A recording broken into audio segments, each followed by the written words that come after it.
You're listening to a 3CR podcast created in the studios of independent community radio station 3CR in Melbourne, Australia. For more information, go to allthews.3cr.org.au. Evil minds that plot destruction,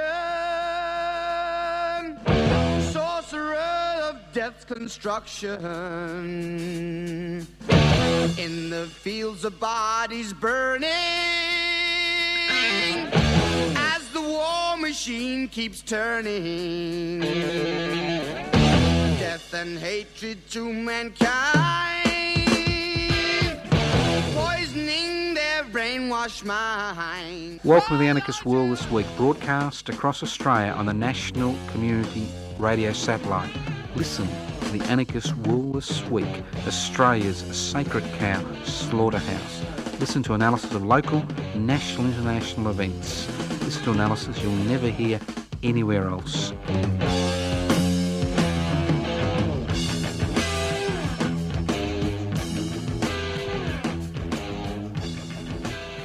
Welcome to the Anarchist World This Week. My name is Joseph Toscano. I'm hosting this week's edition of the Anarchist World This Week on your local community radio station across Australia, north to south, east to west, in every state and possibly every territory.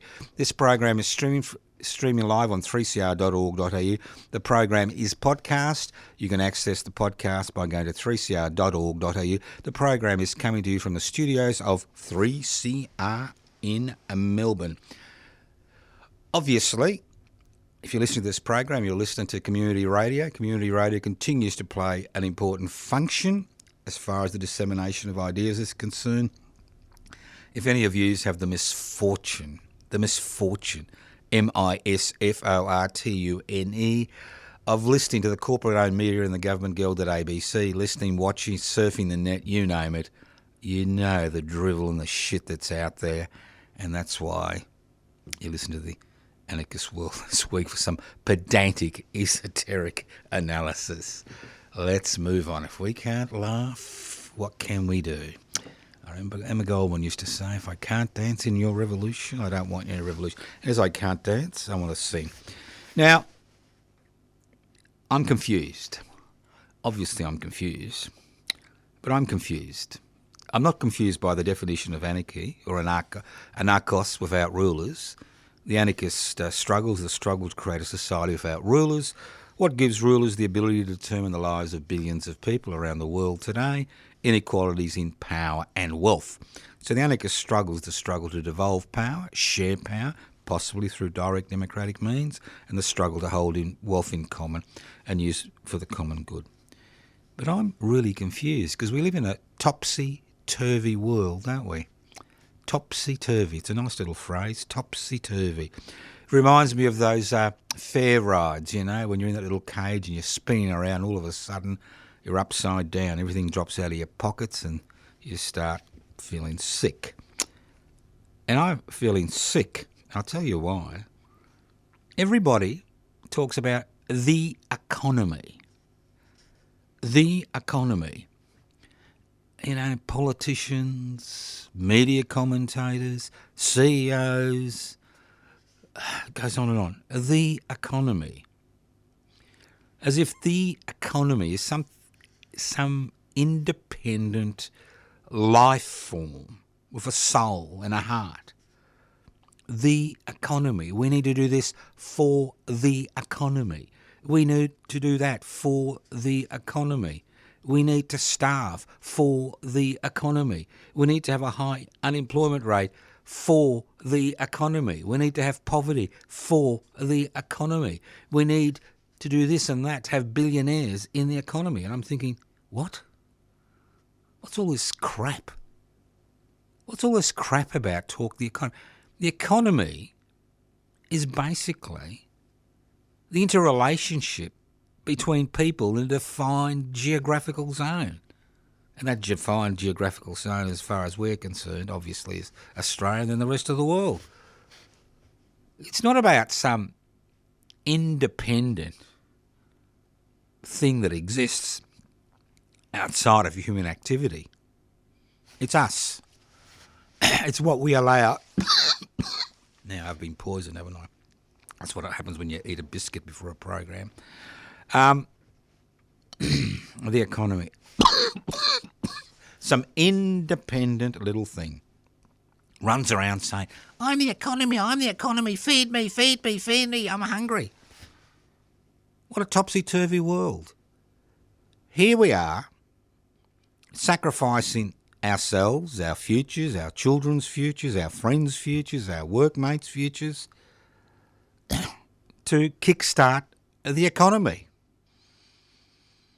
I mean, there are billions of different types of economies, well, millions, maybe a few hundred. I mean, the type of economy we have today is the economy you expect in a topsy-turvy world. An economy which produces billionaires and which sees people living rough on the streets. Is that a good economy? Is that the type of economy we should embrace? Should we embrace an economy which prevents people from having a roof over their head, a permanent, secure roof over their head, because it's good for a minority of investors? So when people talk about the economy, they don't know what they're talking about. The economy is nothing more than the interpersonal relationships which occur in our society. And for far too long, the culture, that's right, the culture that we are enveloped in is a culture of profits for profit's sake. Now, those of you who believe in the concept of a nice corporation, socially aware corporate entity, need to remember that their economy is based on creating ever-increasing profits for their major shareholders and obviously their major office holders in that particular corporation. That's their economy, and that's why CEO salaries increase by 15% while workers' salaries increase at a level less than inflation. That's their economy. So their economy is not our economy. Economies come and go. They're made and broken. And to a significant degree, they're based on cultural attitudes. And unfortunately, most of the cultural attitudes that we as a people have is an attitude which values competition before cooperation, which values inequality. That's right, values it because we think that we can all become billionaires through our own efforts, can't we? Or be part of the gig economy and pedal a bicycle to deliver somebody some food. We can all become billionaires as long as we start at the bottom of the heap. So it's a really topsy-turvy world, and to a significant degree, I don't blame our political representatives. I don't even blame the 1% that own the means of production, distribution, exchange and communication. I don't blame the 8% of people in the investment class who've mainly invested in residential property because of government programs and legislation. I blame us. I blame us for accepting the current economic parameters, for accepting that we need to aspire to acquire more, to consume more, to protect our little patch at the expense of everybody else, to compete for limited resources. So ultimately it's about culture, the culture that has been built up around us, a cultural milieu to a significant degree which has nothing to do with human needs, the satisfaction of real human needs. It's about manufactured human needs to improve profitability. And whether your CEO is gay or a woman, or black or pink or yellow or green, or has 6 feet or 2 heads, is irrelevant. because they're all part of the same cultural milieu. And I found it fascinating whenever a corporation feels a little bit under pressure, they appoint a non-heterosexual white CEO. It's fascinating. And does it really change anything? Well, not really. Not really. And that's the problem. The economy is us.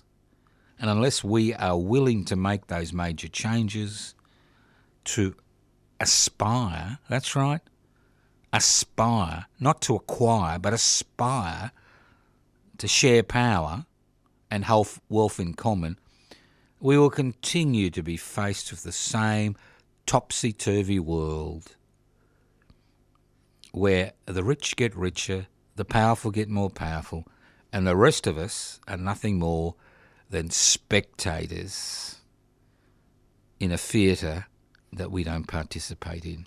Listen to The Anarchist World this week, broadcast across Australia by the Community Radio Network. My name is Joseph Toscano. The cat's out of the bag. I like that. I don't know if you realise where that analogy comes from. When I was a little kid, my dad used to put all the excess kittens in a bag, take them down to the bush and say, off you go, little critters, make your own life. That's what they mean by the cat's out of the bag. It's fascinating. The voice referendum I'm finding fascinating. What I'm finding fascinating is not the fact that having a voice. But what I find fascinating is how different people with different opinions have kind of coalesced into an unholy coalition, a really unholy coalition. Because ultimately the voice was just part of a three-pronged attack from the Uluru Statement from the Heart, the 2017 Statement from the Heart, which was a majority position made by delegates, not representatives, delegates from the Aboriginal and Torres Strait Islander communities from across the country at Uluru. And they wanted a voice enshrined in the Constitution, a treaty, and a truth-telling component to their struggle. I mean, I've really been fascinated by this unholy alliance regarding both the no and yes camp, mainly the no camp. We've got people with diametrically opposed views coming together, encouraging people to vote no. And I thought to myself, this is fascinating. But then I noticed that Mr. Dutton, who's been at the head of this movement, let the cat out of the bag. Because he said the Liberal Party, if they gain power, the Liberal National Coalition would love to hold another referendum to enshrine First Nations people in the Australian Constitution. To enshrine a referendum to enshrine First Nations people in the Constitution. But no voice. No voice. You see, what most people have forgotten is, whether you like it or not, and I don't particularly like it, I've looked at the Australian Constitution over the years and it's not much of a document, whether you like it or not, it's the DNA of the legislative agenda. And it was fascinating that Mr. Dutton said, we're happy to recognise Aboriginal and Torres Strait Islanders in the Constitution as long as they don't have a voice. Because once in the constitutional DNA, only the people for a referendum can change that constitutional process, unless obviously there's a revolutionary process, and obviously there's no revolutionary process in the wings.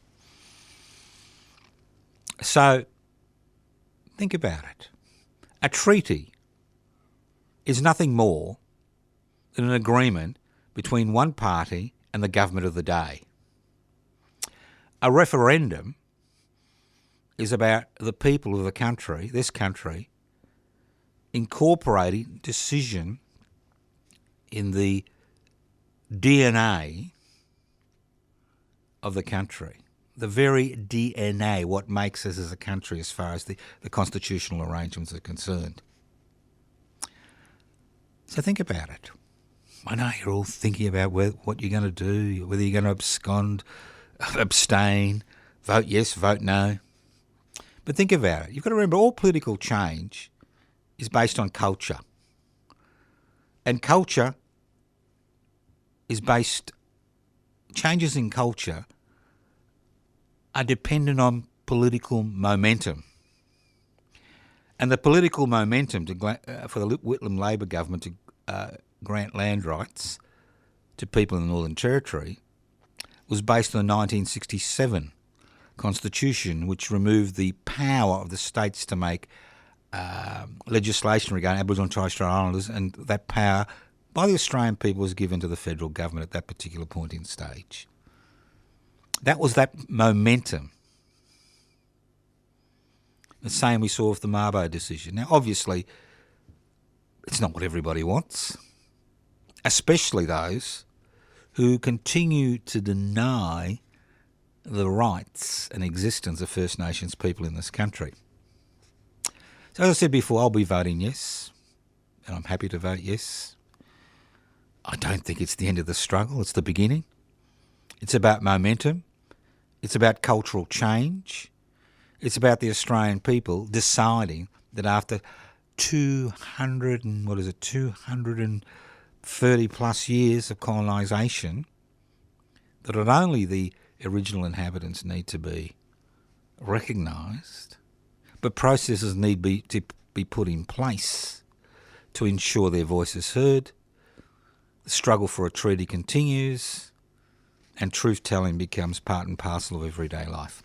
You listen to The Anarchist World This Week, broadcast across Australia via the Community Radio Network.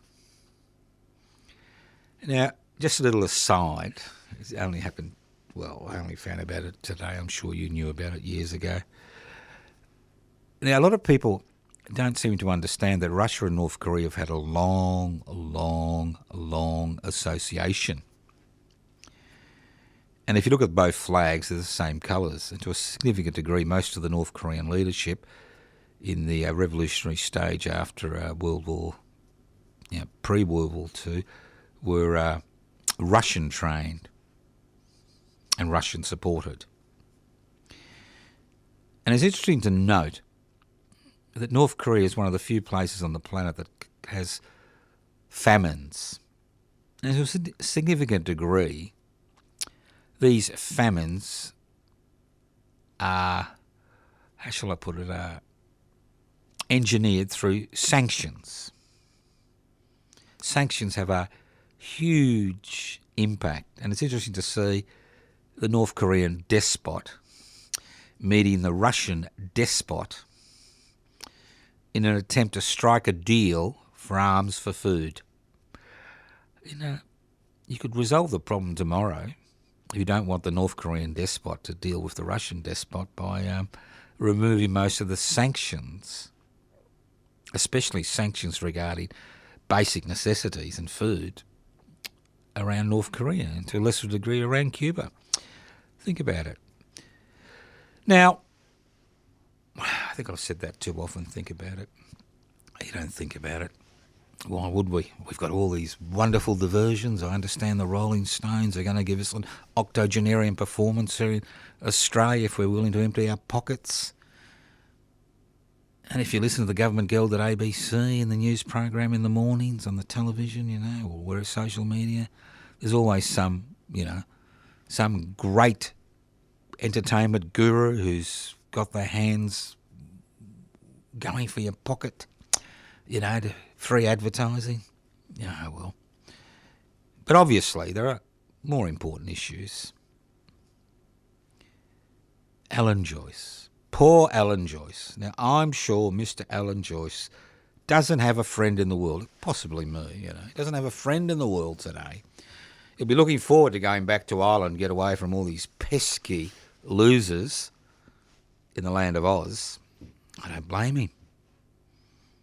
For over 17 years, he was the guru, the pin-up boy, the number one CEO.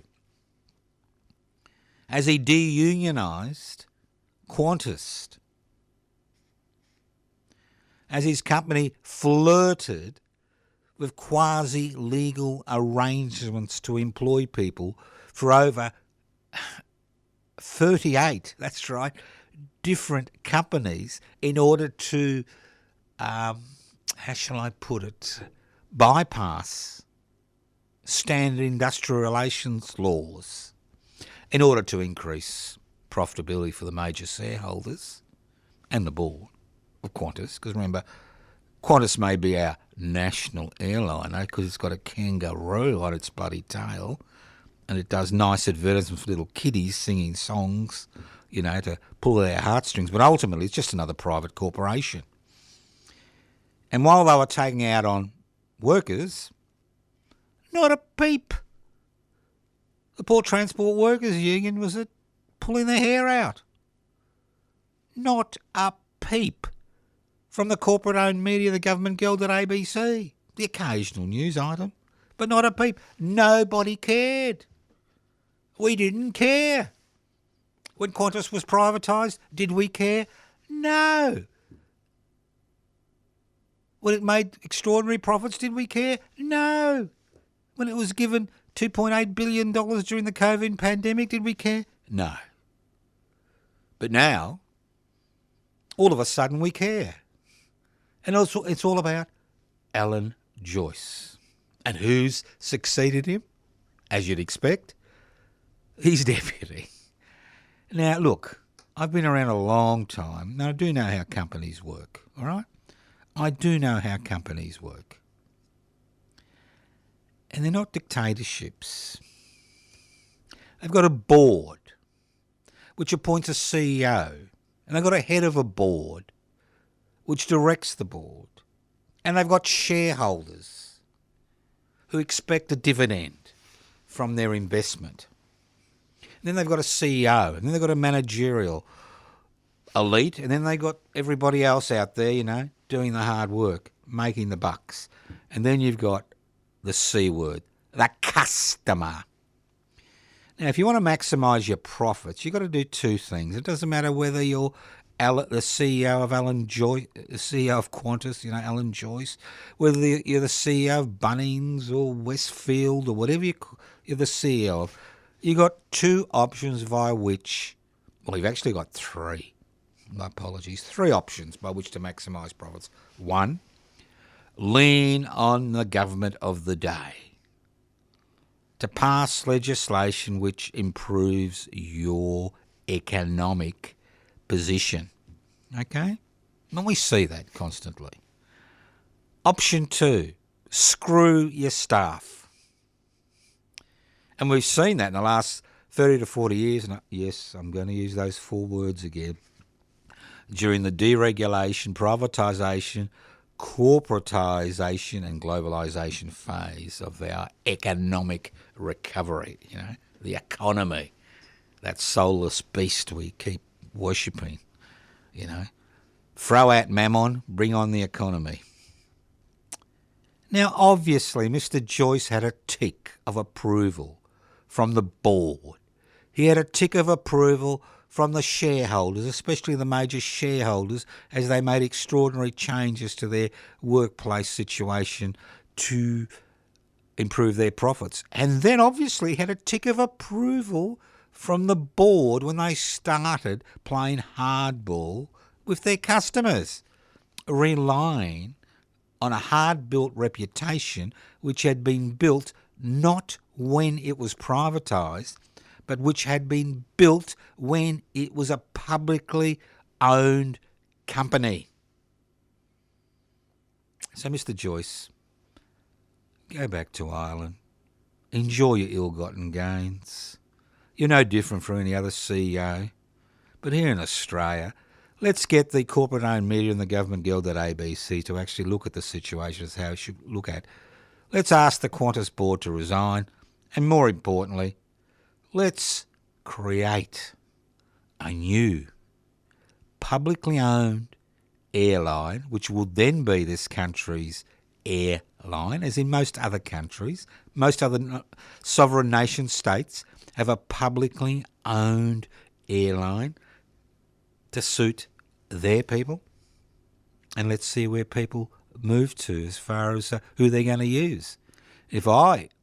I'm old enough to remember when QANTAS was a publicly owned company, I always made the effort to fly in a publicly owned company, and I always made the effort to bank in a publicly owned bank, and I always made the effort to be part of a publicly owned telecommunications company, because I knew that if I had issues, I didn't have to rely on some regulatory board which didn't have enough staff or legislation to allow it to regulate a private corporation. I knew that I could put pressure on the political representatives for change, and I knew that any profit that was made by those particular publicly owned corporations would go back to the Treasury to look after the needs of the people of this country. You listen to the Anarchist World This Week, broadcast across Australia via the Community Radio Network. This program is podcast. You can access the podcast by going to 3cr.org.au. A few websites. Look, if you're sick of all this crap, I encourage you to look at the Public Interest Before Corporate Interests webpage, and more importantly, that's pibci.net. I encourage you to join. You can do it online. It's very simple. Have a look at the webpage, see what they stand for. I'm actually the registered officer for Public Interest Before Corporate Interest, and also one of the surviving foundation members, because as you know, so foundation members tend to die. That's what happens in life. We get older, we move on, we get younger. We're burdened by debt and expectation. Let's move on. A few websites. Public Interest Before Corporate Interest YouTube channel. There's about 300 presentations on Public Interest Before Corporate Interests. My God, what is all that noise? Obviously, that's me, most likely. I'm a bad boy. Yeah, that's all the noise. Maybe it's God calling me to heaven, or my friend Lucifer calling me to join him in hell for a barbecue. Who knows? This is the Anarchist World This Week, broadcast across Australia by the Community Radio Network. The right to strike. What right to strike? Over the next 10 days or so, there'll be a new YouTube going up on the Public Interest Before Corporate Interest YouTube channel on the right to strike. Now, we're told we're a freedom-loving country. We have all the freedoms in the world. Freedom of speech, if you're able to not, how shall I put it, topple the universe. If you're not, we've got constitutional arrangements that can take care of you. And unlike those despotic nations with despots, workers have the right to withdraw their labour. What a load of crap. There is no right to strike in this country. So much legislation has been passed over the last 40 years that has made the idea that you have a right to strike laughable. Under current legislation, you can only take protected industrial action during an enterprise bargaining agreement period, once you've jumped through about 64 hoops, and then it can be taken to the Fair Work Commission to make sure you don't take that 1 hour and 34 minutes off work. That's your right to strike. So what happens if you've really had enough? You've really had enough, and you go on a wildcat. That's what it's called, a wildcat strike. Well, they don't want martyrs. They don't want you in jail, all right? They frighten people in another way. They want to bankrupt you. They want to bankrupt your union. That's right. Bankrupt you. Bankrupt your union. If you do a wildcat strike and these penalties have been imposed, you can be fined $10,000. That's the individual worker, $10,000 per day. And this legislation was used in West Australia a few years ago. Your union can be bankrupted. So much legislation has been passed that union membership in this country is less than 20%, or around 20%, and most of that revolves around union membership in the public sector, not the private sector. I think union membership in the private sector is around 11 to 12%, and if you remove the CFMEU from that equation, it drops down to about 5 or 6%. Unions with 2 million members are down to 250,000 members, and it's happened for a variety of reasons. Individual contracts, where you can negotiate with a corporation. That's wonderful. Individual contracts are all the go, aren't they? It's all about flexibility. I love the word flexibility, the ability to flex you until your back breaks. And where have all the corporate-owned media, the government guild at ABC, church representatives, mosque representatives, religious representatives, politicians at the state and federal level, where have they all been? Sleeping when these laws have been passed. Why do you think we have in this country sick pay, holiday pay? We used to have holiday load leaving, but that's disappeared. Fixed hours of work? Well, for some people. Because of the struggle that has taken place over decades, over 150 years, regarding workers taking action, combining and taking action to improve their situation, whether they're in a public employment or private employment. Today, there are so many laws around restricting the activities of trade unions and restricting the activities of workers that it's impossible to strike without major ramifications. And unless tens of thousands of people are willing to break those laws, they'll continue to be used to intimidate people. Why do you think, in a period of labour shortage, which is coming to an end, but in a period of labour shortage, wages didn't go up?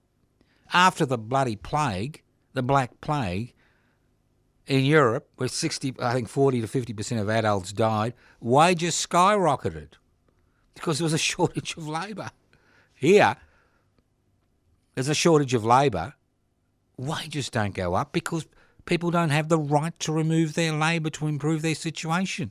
Reminds me of the 1st of March 1822. On the 1st of March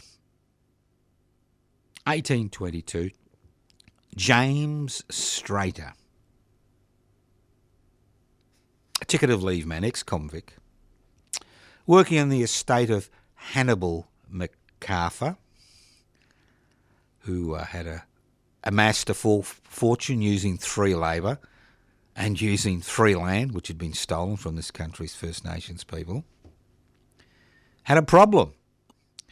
During the lambing season, James Strater organised the first strike in Australia.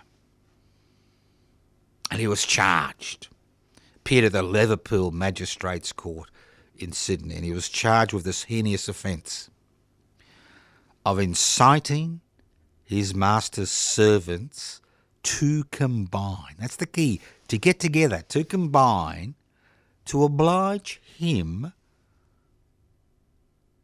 to raise their wages and improve their rations. This evil man, James Strater, was found guilty by 3 magistrates.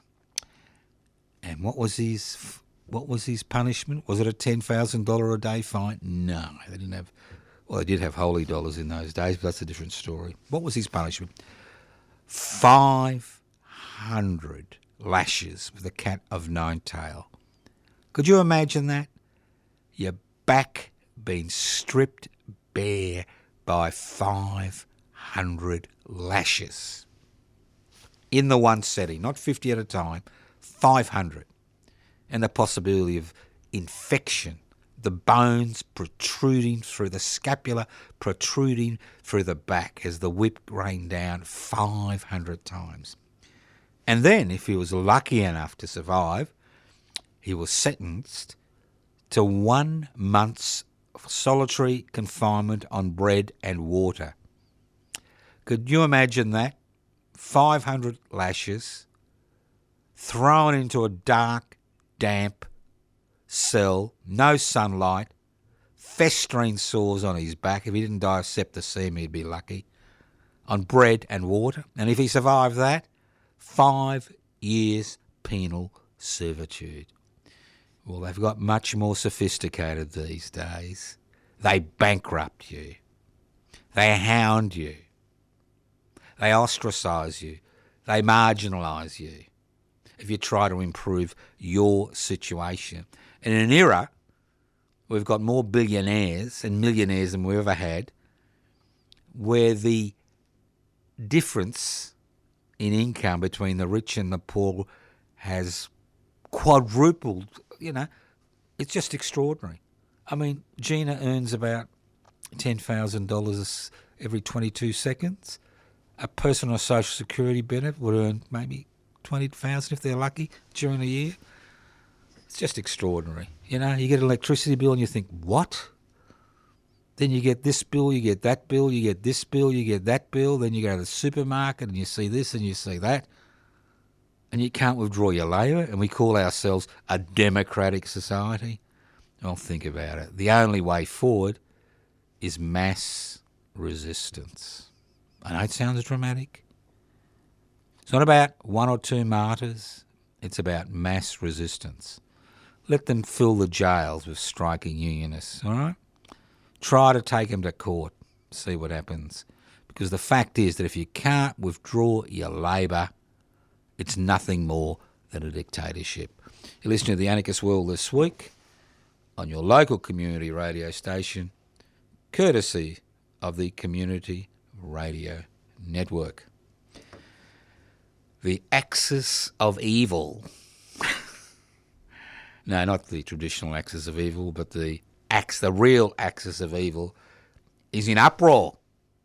There's hysteria. Hysteria on social media and the legacy media and in the opposition. There is total hysteria in the corporate world, in the media. Hysteria. Evil. Evil. We're here. And what's this all about? Well, the Labor government, that's right, the federal Labor government, is going to pass some minuscule changes to the industrial relations law to criminalise wage theft and a few other little cosmetic bits and pieces, which really will have not much impact on the corporate world, considering their ever-increasing profits during a period when wages are going down. I mean, this legislation even excludes small business. So we can't have the usual thing, small business getting up and going, meow, this is going to bankrupt me, because I've got to pay some workers, you know? But Mr. Dutton comes out and says, this is an attack on the economy. And I thought, it's that economy again, that soulless piece of garbage, the economy. And there is momentum. Because culturally, we have changed as a people. I've noticed those changes. I've seen those changes. Then you've seen those changes. We now see trade unions as criminal organisations. Their executive is a criminal cartel. Workers combining to improve their situation, as James Strader attempted to do to his personal peril. Some type of criminal activity. A 4-hour strike becomes, during an enterprise bargaining agreement period, becomes some type of national calamity. The hysteria. You see, what you've got to understand, that's your problem, You're like me, you're stupid, all right? We're stupid. Well, I'm stupid for being here, to be honest, talking to four walls. But, I'm stupid. Maybe you're stupid if you believe what I'm telling you. Because you realise that theft isn't theft. Now, if you go and steal, some goods from somewhere and you're caught and you're charged with theft, you go to court, you may get a custodial sentence, you may not, you may get a fine, you'll be asked to pay restitution, but theft, But under the previous legislation, if you stole from your workforce, that's right, if you didn't pay them the right amount, if you shortchanged them, and you did it on purpose, not through a mistake, and obviously everybody can make mistakes, even large corporations with large payroll divisions can make mistakes, can't they? Yeah. But you see, wage theft is not theft, all right? You going down to a local supermarket and stuff in your pockets with some stuff, all that, and you get caught. That's theft. T-H-E-F-T, and you will pay the price. But under the previous legislation, well, the current legislation, as this new legislation has been passed through Parliament, theft is not theft. You can't be prosecuted. You pay the fine, which is less than the theft, and you go on your business. It's part of conducting your business. So when we've got a government which is willing to make some minor reforms to ensure that theft is theft, as far as wage theft is concerned, it's the end of the known world. And that's the problem. That's the culture we live under.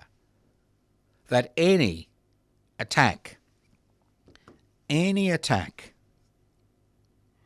on the small section that owns that means production, distribution, exchange of communication and the investment class is not tolerated. Not tolerated. It's seen as the end of the world. And you have all these powerful entities combining to create this culture where we are supposed to kind of smile, kowtow, bend over when their interests are threatened by legislation, not by strikes or revolts or revolutions, but by legislation to ensure a little bit of fairness in the system. That's the culture. We think, oh, poor Twiggy, poor Clive, poor Gina, poor Lachlan. Oh, the poor people, the things they've got to put up with. But we're happy to tolerate 1 million children living in poverty in a country this rich. We're happy to tolerate increasing levels of homelessness, property owners gouging rents. We're willing to tolerate people waiting years on a public waiting list for surgery. Well, if you've got private insurance, you can do it tomorrow. We're willing to tolerate billions of dollars of taxpayers' money going to, privately owned schools to inculcate people with their own culture of superiority, as opposed to putting that money in publicly owned education facilities. We're supposed to tolerate all this and say, tut, tut. But when it comes to Mr. Joyce and QANTAS gouging their employees for years, when it comes to robo-debt, which went on and on for over 4 years, which caused the deaths and misery to many Australians on social security benefits, and there was no peep No peep, from the regulatory authorities which are supposed to protect us from exploitation, from the courts, from the corporate-owned media. What are we supposed to do? Are we supposed to say, thank you, master? Oh, thank you, boss. Thank you for giving me the privilege of holding a poorly paid job. Will you steal your wages from me? And I can have a few weeks holiday on the never, never. Blah, blah, blah. Thank you, boss. Thank you. Thank you, Gina. Thank you, Lachlan. Thank you, Clive. Thank you very much for allowing me to exist on this planet. Thank you for destroying my children's future by ensuring that there's not enough money for public education. Thank you for ensuring my grandparents can't get a hospital bed in a reasonable amount of time. They've got to live in pain for the next 3 to 4 years waiting for a hip replacement. Thank you. But when it comes, that's the culture. It's a culture of acquiescence. We have become the great murmuring people. Murmur under our breaths, but not willing to take that next step. What do you think would happen if there were 100,000 people in each capital city every day getting out in the bloody streets demanding an end to the housing crisis? I can assure you the public housing sector would grow exponentially in the next 12 months. It's an old saying. Reforms reign during a period of confrontation. Obviously, there's reaction from the state to try to contain that confrontation, contain that protest. But as the protests gain momentum, reforms reign, because reforms are possible. They're possible, and they're needed. You listen to the Anarchist World This Week, broadcast across Australia via the Community Radio Network. Look, just in case you're interested, I'm not going to use the care word, that's a horrible word, but you're interested in the fate of the West Papuan people. Now, the West Papua is 70 kilometres from the Australian coastline. It's got an indigenous population of around 1.1 million. It was taken over by Indonesia over 60 years ago. During that period, over 500,000 West Papuans have died unnecessarily because of the continuing warfare that is battle of resistance that occurring in that country. There is one Indonesian troop, soldier, whatever you like to call them, in West Papua for every adult West Papuan male. Could you imagine that?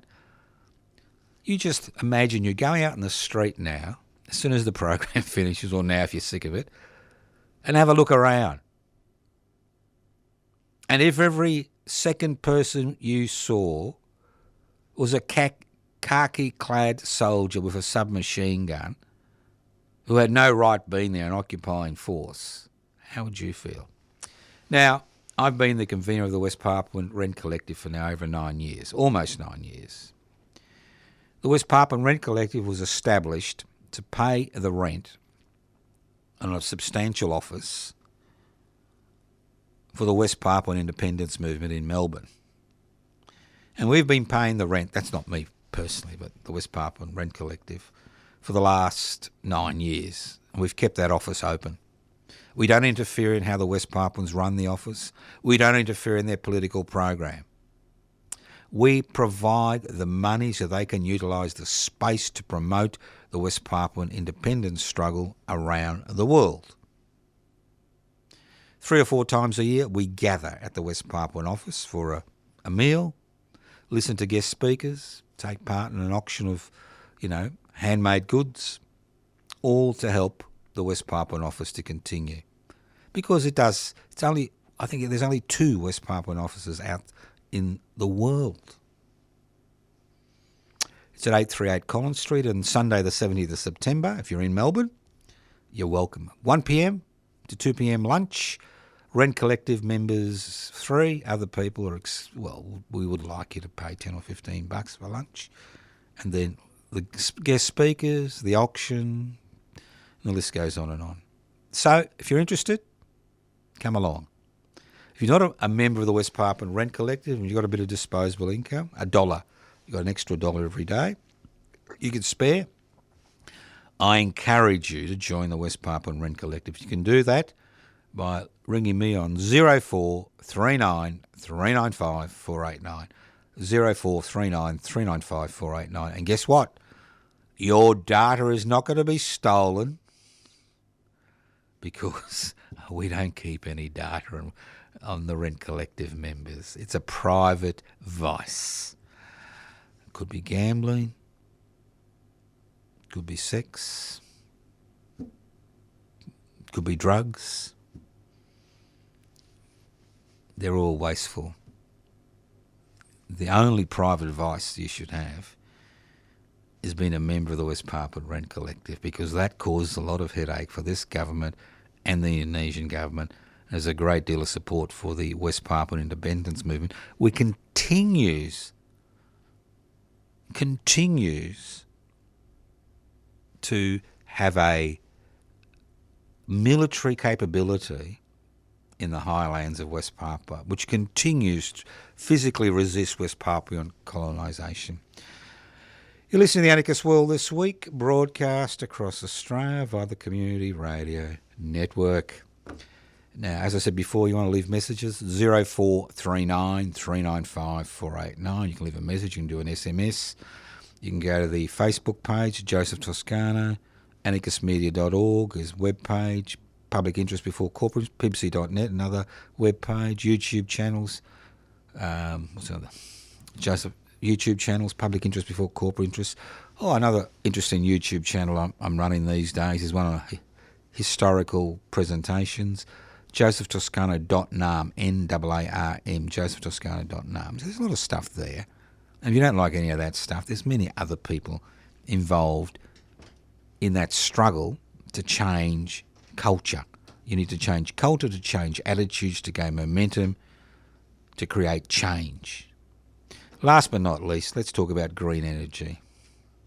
Now, the great thing about fossil fuels, apart from them, creating a little bit of kerfuffle in the atmosphere and making it difficult for human life, is the fact that they're centralised and they're privatised to a significant degree.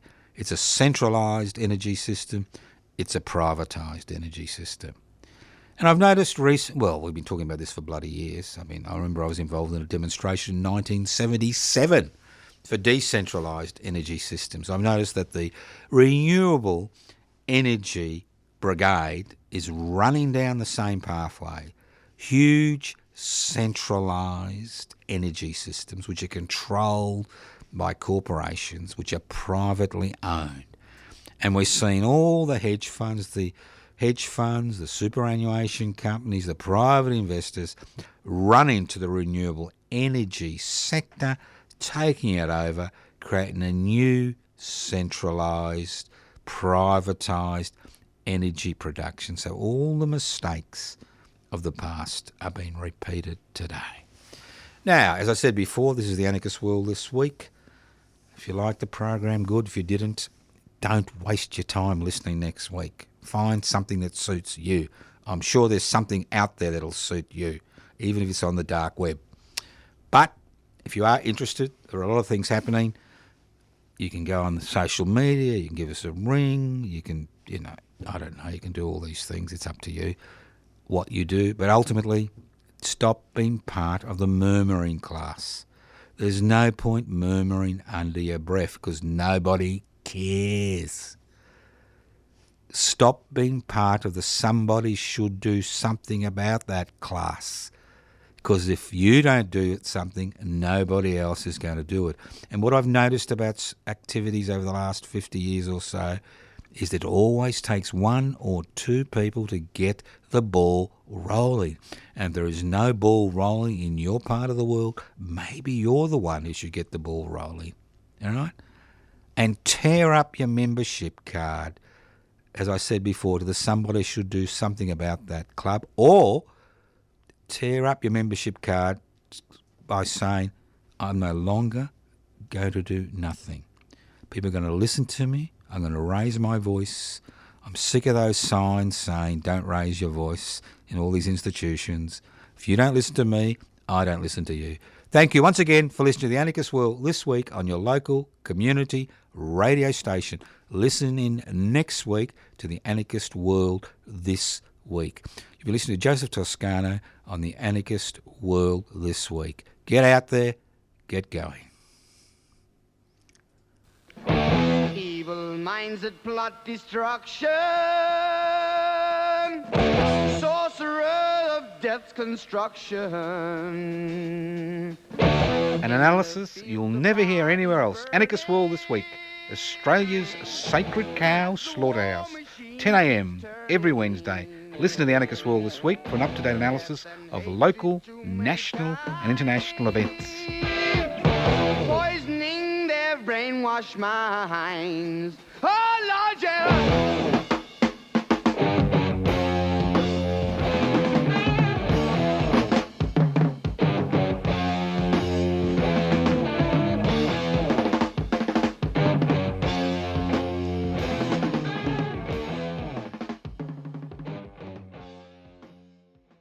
You've been listening to a 3CR podcast produced in the studios of independent community radio station 3CR in Melbourne, Australia. For more information, go to allthews.3cr.org.au.